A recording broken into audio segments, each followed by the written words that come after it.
آج کے جو مقدمہ کے حوالے سے محترم عمران خان صاحب کی آج پٹیشن تھی، میں نے کواشمنٹ کے لیے کی ہوئی تھی کہ یہ سائفر کا مقدمہ جو ہے یہ پاکستان کے 25 کروڑ عوام کی عزت اور وقار اور ناموس کا جنازہ نکالنے کے مترادف ہے، کیونکہ ایک وہ شخص جس نے جو ہے پاکستان کی عزت اور وقار کی خاطر وہ ڈونلڈ لو کی اس خواہش کو، اس سائفر کو، جو انہوں نے جو ہے ہمارے مجید امبیسڈر کو کہا تھا کہ اگر تم پاکستان کے وزیر اعظم کو چلتا کرو گے تو امریکہ تمہیں معاف کر دے گا، اس کی انہوں نے جو ہے نہ صرف نیشنل سیکیورٹی کونسل میں لے جا کے اور یہ مذمت کروائی کہ یہ بلیٹنٹ انٹرفیئرنس ہے into the affairs of Pakistan, بلکہ انہوں نے ایک اسٹرانگ ڈیموش لکھا۔ اور بعد میں ہم نے دیکھا کہ اسی طرح جس طرح شہید ذوالفقار علی بھٹو کو ہینری کسنگر نے جب دھمکی دی تھی اور بھٹو صاحب نے جو ہے راجہ بازار میں وہ لہرایا تھا کہ یہ دیکھو مجھے ہینری کسنگر نے دھمکی دی ہے کہ اگر تم نے پاکستان کے لیے ایٹم بام بنانا بند نہ کیا تو تمہیں عبرت کا نشان بنائیں گے۔ ہم نے اس وقت بھی ہینری کسنگر کو تو کچھ نہ کہا، ہم نے امریکہ کو تو کچھ نہ کہا، ضیاء الحق اور مولوی مشتاق نے ذوالفقار علی بھٹو کو ہم نے ان کو پھانسی دے کر لحد میں اتار دیا۔ تو یہ آج میں نے یہی کہا، میں نے کہا جی کہ آج ہی کے دن 16 اکتوبر 1951 کو لیاقت علی خان جو پہلے وزیر اعظم پاکستان کے تھے ان کو بھی ایک سازشی طور پر شہید کر دیا گیا تھا۔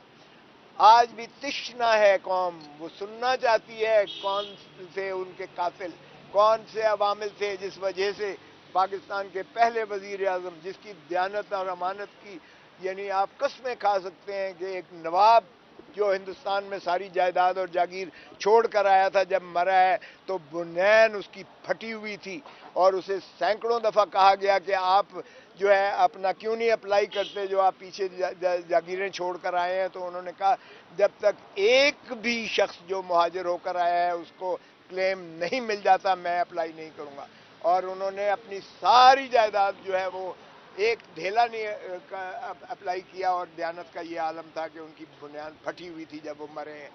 ایسے میں اگر ہم نے اسی طرح اپنے قائدین کو، بھٹو کو ہم نے شہید کر دیا، رانی شہید بے نظیر بھٹو کو ہم نے شہید کر دیا، اور کیا عمران خان کو بھی ہم پھر وہی جو ہے تابعداری اور غلامی کرتے ہوئے تقلید کرنے جا رہے ہیں؟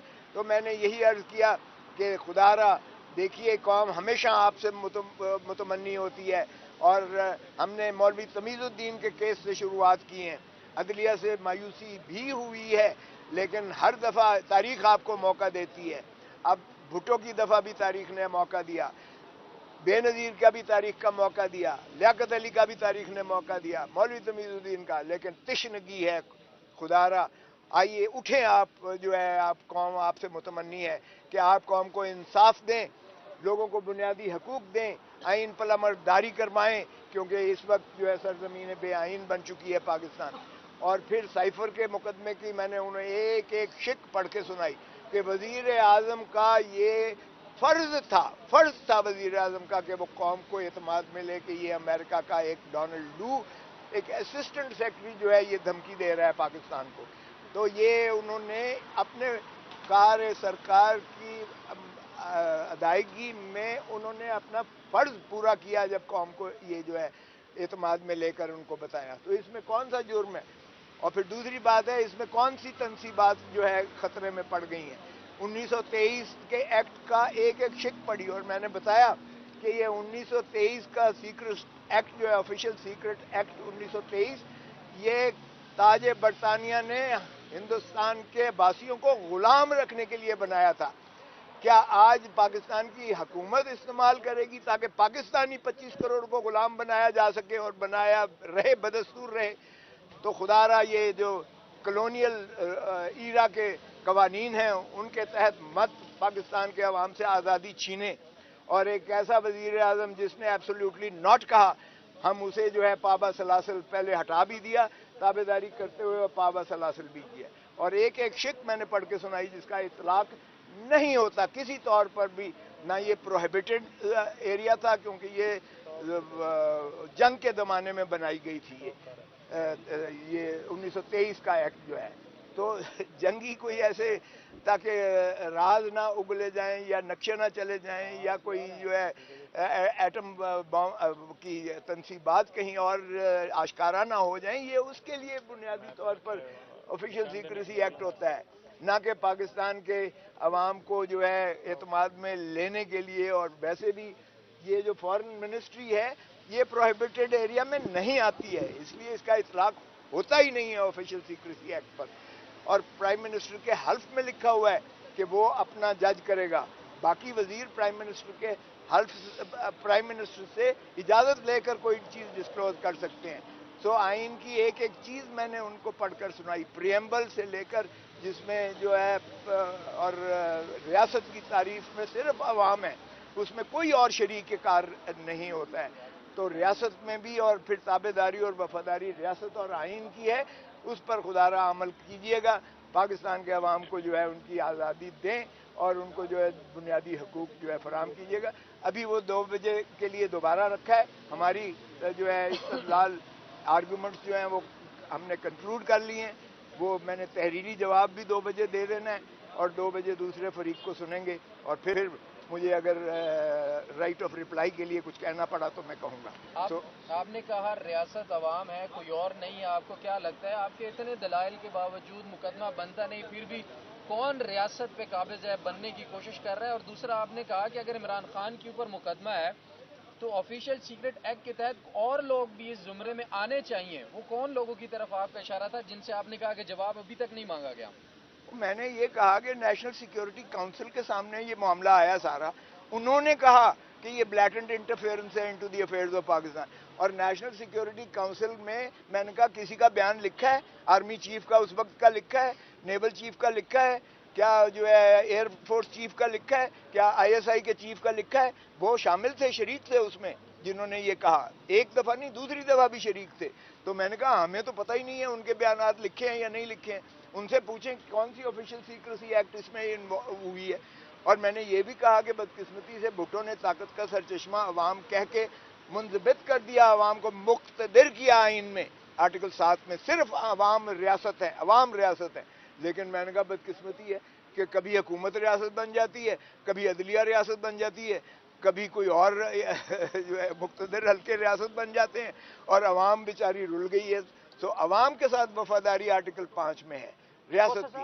खोसा साहब बताइएगा कि आपकी जो पार्टी के एक बड़े सीनियर रहनुमा हैं खुर्शीद शाह, उन्होंने कहा है कि नवाज शरीफ के लिए जो रेड कारपेट बिछाया जा रहा है वो नून लीग नहीं बिछा रही, कोई और लोग हैं। तो आपकी पार्टी के वो बड़े सीनियर रहनुमा हैं, बताइएगा कौन लोग हैं वो? देखिए साफ जाहिर है कि ये नवाज शरीफ का ये PDM का तसलसल है। ये जब जिसमें अगर फवाद अहमद फवाद होगा, जिसमें आहद चीमा होगा, जिसमें डॉक्टर अस्करी होगा, तो वो फिर तसलसल है और शर्म आनी चाहिए। मैंने तो कल भी किया था, प्राइम मिनिस्टर को पूछे और एम्बेसडर पाकिस्तान का UK का वो उसको कैसे सी ऑफ करने आया था। और रियासती प्रोटोकॉल एक मफरूर एक सजा याफ्ता शख्स को दे सकते हैं, उसके साथ हाथ मिलाए तो 7 साल सजा है, 216 तादीरात है पाकिस्तान में, और यहाँ एम्बेसडर जो है उसको सी ऑफ करता है। तो ये अंधे को भी नजर आ रहा है, क्या दिखाने की कोशिश कर रहे हैं कि नवाज शरीफ को हम 4थी दफा वजीर आजम बनाने जा रहे हैं। ये अवाम जूतियां मारेगी। आप देखें दुत्कार के जो है 18 महीने में इन्होंने किया क्या है, अवाम को इन्होंने जीना हराम कर दिया अवाम का। नवाज शरीफ आएगा तो दूध की नदियां बह जाएंगी, नवाज शरीफ आएगा तो लूट मार करके धरती माँ का जो कुछ बचा है वो भी ले जाएगा, अगर नवाज शरीफ को दोबारा आपने इक़्तिदार दिया तो। अवाम को रिलीफ किया, 40 में पेट्रोल लीटर कम किया, आप इसको भी भाई नवाज शरीफ का इससे क्या ताल्लुक है? वो दुनिया बैनुल अक़वामी तौर पर रेट जो है तेल का वो फिक्स होता है, अगर बैनुल अक़वामी तौर पर रेट गिर गया है तो ये इन्होंने कौन सा एहसान किया है पाकिस्तान पर? तो इसमें नवाज शरीफ का क्या ताल्लुक है? नवाज शरीफ को घुसेड़ के बीच में ले आए। ये तो हिसाबदार ने भी कहा था मेरा नाम ही सुना है आने का तो डॉलर गिर गया है।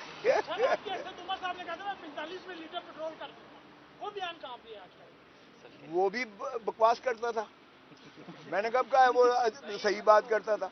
वो सारे ही आगे लूटते हैं, अवाम को बेवकूफ़ बनाते हैं, बकवास करते हैं सारे, और अवाम जूतियां मारेगी। अब देखें इलेक्शन में ये जाएं तो सही वोट मांगने जरा अवाम के पास, मैं तो सभी को कह रहा हूं, जाएं अवाम के पास, ये जाएं और न्यूट्रल्स को और किसी मुख्तदर हल्के को साथ ना ले जाएं, फिर देखें इनके साथ क्या शुरू होता है। अभी आपने कहा कि सारे लूटने के लिए आते हैं, तो कौन ठीक करेगा, कौन अवाम की बात करेगा, कौन अवाम का सोचेगा? अवाम को वोट देने दो, अवाम को मिल्कियत दो उनके मामलात पर। अवाम जब सही माने में अवाम की जमहूर की आवाज़ आएगी, जमहूर के मुंतखब नुमाइंदे आएंगे, आप देखेंगे कि मुल्क ठीक हो जाएगा। ये छोड़ो, आपने लुटेरों का टोला बना रखे हैं, आपने जो है मुसीबत ये है माफियाज बना रखे हैं, और वो माफियाज नचोड़ रहे हैं आपको। अभी तक पाकिस्तान की आवाम को समझ नहीं आ रहा है। खुदारा अब वोट दें तो इन लुटेरों को मत दें वोट, और आप अपना वोट का इस्तेमाल करें, उस शख्स को दें जो पाकिस्तान की मोहब्बत दिल में रखता हो, जो अवाम का खिदमत करना चाहे। जो नई तकरीरें हुई हैं उस पे क्या कहेंगे? वो यार केयर टेकर, ये चेयर टेकर हैं, ये केयर टेकर्स का काम ही नहीं है जो तकरीरें कर रहे हैं। ये जो इन्होंने इस मुल्क में जो जुल्म और बर्बरियत रवा रखी हुई है, इनकी नीयत ही नहीं है इलेक्शंस करवाने की, इसलिए कि इन्हें पता है आज इलेक्शंस करवाएं 2/3 से इमरान खान जो है वापस आता है इक़्तिदार में, ये उससे खाइफ हैं, इसलिए ये जो है इलेक्शंस भी नहीं करवाएंगे ये आप।